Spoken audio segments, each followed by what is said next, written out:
The Norse apocalypse begins with 3 years of ice. After the murder of Baldur, the one being everything in the 9 realms had sworn to protect, the warmth of the sun began to fade. The light thinned, the days shortened, and a permanent freeze locked Midgard shut.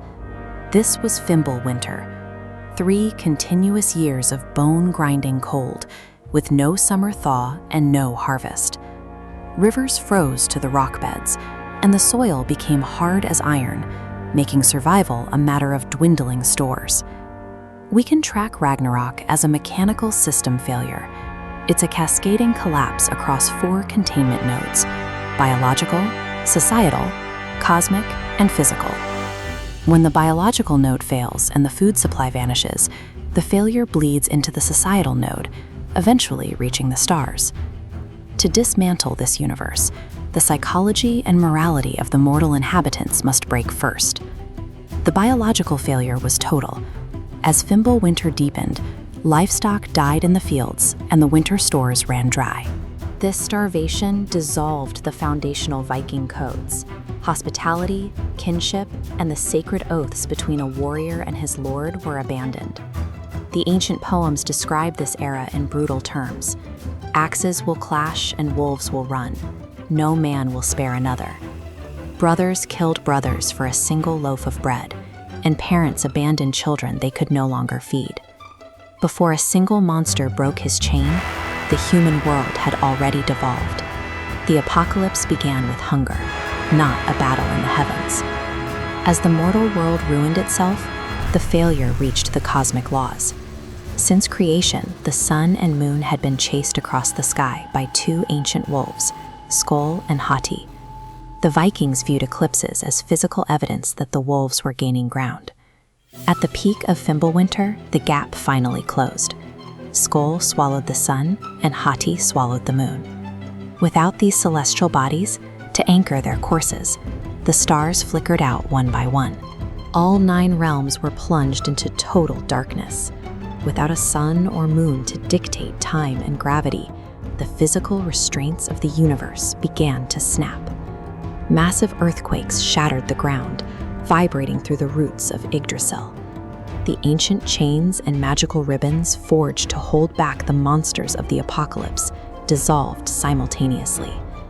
The great wolf Fenrir rose from his pit, his jaws stretching from the earth to the clouds.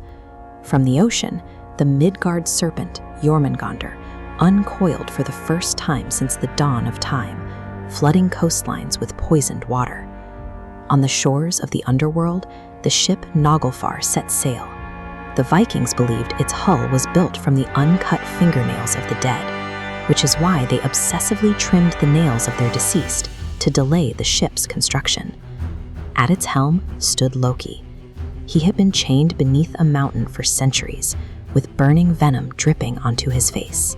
Now he was free, leading an army of the dead out of Helheim. The entities the gods had sacrificed their morality to bind and torture were now the ones arriving to collect the debt. From the south, Surtur led an army of fire giants out of Muspelheim. He carried a sword that blazed like a second sun, marching north toward the stronghold of the gods.